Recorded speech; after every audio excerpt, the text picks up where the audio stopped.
Tillu series తో టాలీవుడ్ లో youth audience లో మంచి పాపులారిటీని సొంతం చేసుకున్న సరైన సినిమాల ఎంపిక విషయంలో అంచనాలను అందుకోలేకపోతున్న సిద్ధు జొన్నలగడ్డ నటించిన లేటెస్ట్ మూవీ తెలుసు కదా సినిమాతో మంచి కంబ్యాక్ ను ఎక్స్పెక్ట్ చేశాడు. కానీ డిఫరెంట్ కాన్సెప్ట్ తో రూపొందిన ఈ సినిమా ఆడియన్స్ ముందుకు వచ్చిన తర్వాత దీపావళి వీక్ లో ఇతర సినిమాల మధ్య పోటీలో రిలీజ్ అయిన అర్బన్ ఆడియన్స్ నుండి ఓవరాల్ గా పర్వాలేదనిపించే టాక్ ను సొంతం చేసుకున్నా కానీ జనరల్ ఆడియన్స్ నుండి మిక్స్డ్ టాక్ ని సొంతం చేసుకుంది. వీకెండ్ వరకు వసూలు పర్వాలేదనిపించే విధంగా ఉన్నప్పటికీ వర్కింగ్ డేస్ లో పెద్దగా హోల్డ్ను చూపించలేకపోయిన సినిమా తర్వాత ఏ దశలో కూడా అంచనాలను అందుకోలేకపోయింది. సినిమా రిలీజ్ కి ముందు ఏర్పడిన బస్ దృష్ట్యా వాల్యూ బిజినెస్ మంచి రేటుకే జరిగిన టోటల్ రన్ లో ఆ బిజినెస్ కి ఏమాత్రం న్యాయం చేసే విధంగా కలెక్షన్లను ఈ సినిమా అందుకోలేదు. టోటల్ రన్ లో సినిమా నైజాంలో 2.65 కోట్లు, సీడెడ్ లో 60 లక్షలు, ఆంధ్రాలో 2.02 కోట్ల దాకా షేర్ అందుకోగా తెలుగు రాష్ట్రాల్లో మొత్తం మీద 5.827 కోట్ల దాకా షేర్ ను 9.2 కోట్ల దాకా గ్రాస్ ను వసూలు చేసింది. కర్ణాటక రెస్ట్ ఆఫ్ ఇండియాలో 48 లక్షలు, ఓవర్సీస్ లో 1.72 కోట్ల దాకా షేర్ అందుకున్న సినిమా వరల్డ్ వైడ్ గా 7.47 కోట్ల దాకా షేర్ ను 14 కోట్ల రేంజ్ లో గ్రాస్ నందుకుని పరుగును పూర్తి చేసుకుంది.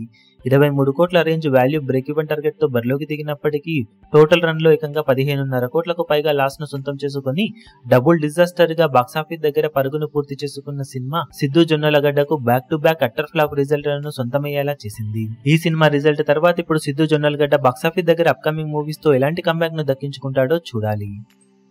ఈ వీడియో మీకు నచ్చినట్లయితే లైక్ చేయండి, షేర్ చేయండి, ఛానల్ ను సబ్స్క్రైబ్ చేయడం మాత్రం మరవకండి. ఏ చిన్న అప్డేట్ ను మిస్ అవ్వకూడదు అనుకుంటే బెల్ ఐకాన్ ను ప్రెస్ చేయండి.